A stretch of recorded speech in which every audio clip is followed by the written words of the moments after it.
और आने वाले सालों में एक प्लेनेट से दूसरे प्लेनेट तक जाना हमारे लिए काफ़ी आसान होने वाला है। जब आप कानपुर वाले मामा के घर जाते हो तो ये सोचते हो चलो आगरा वाली मौसी और फिर नोएडा वाली बुआ के घर ही घूमकर चलते हैं। कुछ ऐसा ही फ्यूचर में इंसान इस सोलर सिस्टम में करने वाला है। आप चांद पर रहने वाले मामा के घर जाओगे तो मार्स पर रहने वाली मौसी के घर भी घूम कर आओगे।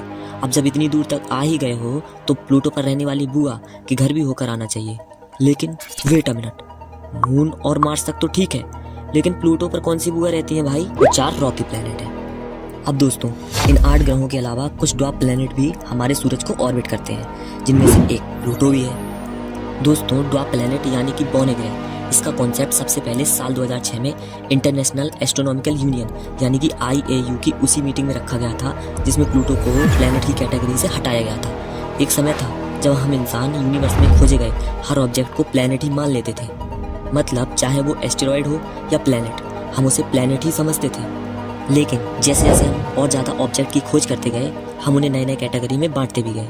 जब प्लूटो की खोज हुई थी तो वो सोलर सिस्टम के दूसरे प्लेनेट से कुछ अलग था, लेकिन चूंकि हमें उसके जैसे दूसरे ऑब्जेक्ट की नॉलेज ही नहीं थी तो हमने उसे प्लेनेट ही मान लिया।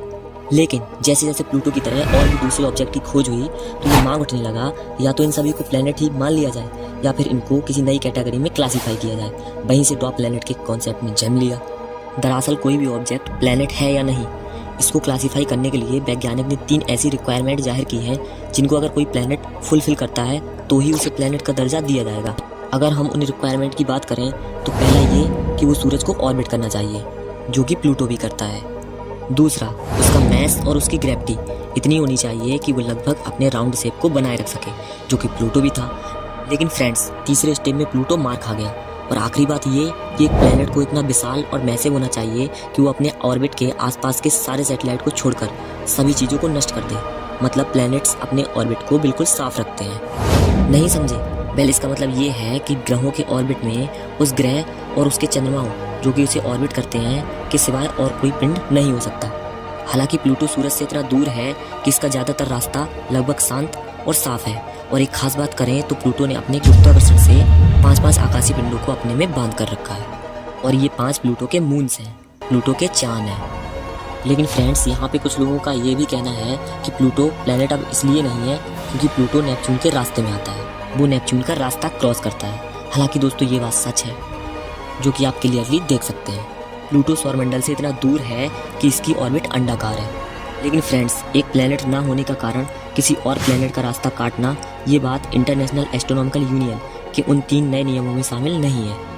और इसलिए प्लूटो को 9वां ग्रह ना मानने वाली बात बड़ी ही कंफ्यूजिंग है और कई साइंटिस्ट का विरोध भी करते हैं। तो गाइस, अब हम चलते हैं प्लूटो पर और देखते हैं वहाँ के नज़ारे।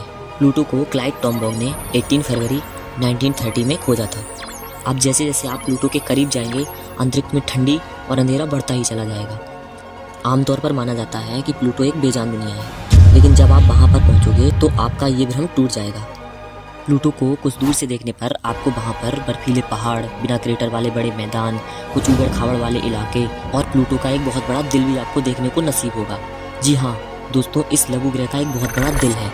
हालांकि दोस्तों, प्लूटो पर ये एक बहुत बड़ा समुद्र है जो कि पूरा मोटी बर्फ की चादर से ढका हुआ है, जिसका शेप दिल जैसा है। इस दिल को स्पुतनिक प्लेनेटिया कहते हैं। इसे सूरज के अराउंड एक ऑर्बिट को कंप्लीट करने में 248 सालों का समय लगता है। सन की लाइट प्लूटो तक ऑन एन एवरेज 5 घंटे 30 मिनट में पहुंचती है। इतनी दूर होने के कारण सूरज की लाइट प्लूटो तक बहुत ही कम पहुंच पाती है और यही कारण है कि ड्वार्फ प्लैनेट एक बर्फ का गोला बन चुका है और इसका टेम्परेचर -240 डिग्री सेल्सियस तक पहुंच जाता है। प्लूटो का सरफेस 98% नाइट्रोजन आइस और कार्बन मोनोऑक्साइड और मीथेन से बना हुआ है और इसका एटमॉस्फेयर भी नाइट्रोजन, कार्बन मोनोऑक्साइड और मीथेन से बना हुआ है। इसका एटमॉस्फेरिक प्रेशर 1 पास्कल है और प्लूटो का गुरुत्वाकर्षण भी हमारी पृथ्वी का सिर्फ 10% है। मतलब पृथ्वी पर किसी इंसान का वेट 100 किलो है तो प्लूटो पर उसका वेट सिर्फ 10 किलो ही रह जाएगा, क्योंकि प्लूटो पर ग्रेविटी बहुत ही कम है।